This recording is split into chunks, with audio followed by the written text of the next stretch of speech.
Bonjour, mon nom est Laurent Leclerc et bienvenue à ma capsule vidéo quotidienne. Récemment, j'ai quelqu'un qui m'a demandé comment on doit réagir face à une personne dépendante. Alors, j'ai tenté d'élaborer une réponse et la réponse sera, je vous donnerai ma réponse dans deux vidéos distinctes parce que c'était trop long de répondre dans une seule vidéo. Alors, commençons tout d'abord avec ce qu'il ne faut pas faire. Je pense que la chose à éviter avec une personne dépendante, c'est le prêchi-prêcha. C'est d'essayer de convaincre la personne qu'elle a un problème et d'essayer de la convaincre de prendre les mesures nécessaires pour qu'elle s'en défasse. En tant que personne dépendante, je peux avoir deux types de réactions. Tout d'abord, ma première réaction, c'est que je ne connais pas mon problème. Je n'ai pas encore reconnu que j'avais un problème. Vous savez, très souvent, la personne dépendante, c'est la dernière à savoir justement qu'elle souffre d'une dépendance. Alors donc, euh, si je n'ai pas reconnu mon problème et que je suis dans le déni, parce que intérieurement, je sais qu'il y a quelque chose qui ne fonctionne pas, je le sens, mais je ne suis pas encore capable, je ne suis pas encore arrivé au point où je suis capable d'identifier ce que c'est, ou tout simplement que je ne veux pas identifier parce que ça me fait trop peur. Alors, je suis dans le déni, donc. Si on tente de me mettre dans le visage que j'ai un problème, qu'est-ce que ça va provoquer chez moi? Davantage de déni. Alors, je vais me mettre à nier davantage. Et donc, comme je ne veux pas entendre, je vais me refermer sur moi-même.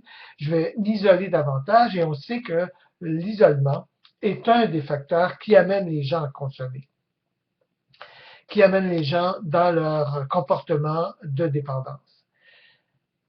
Donc, ce n'est pas la bonne façon de réagir.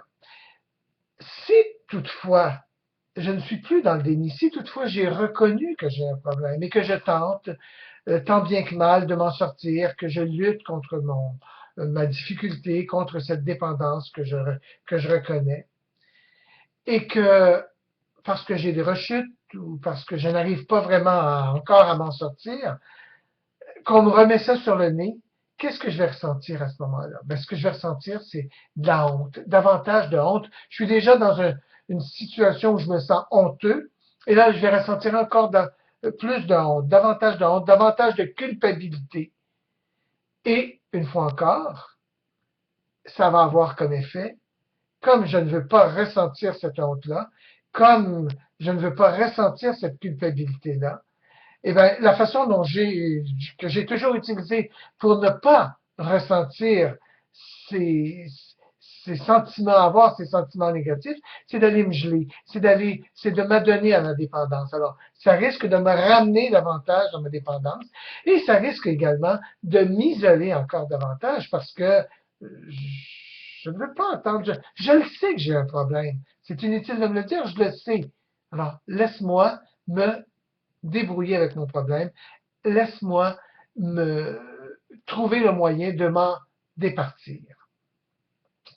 Et c'est la réaction que je vais avoir intérieurement. Demain, dans la prochaine vidéo, j'aborderai les aspects négatifs. Positifs. Comment il faut réagir et non pas comment il ne faut pas réagir. Alors, je vous remercie de votre écoute et je vous invite à consulter ma page XGay sur Facebook.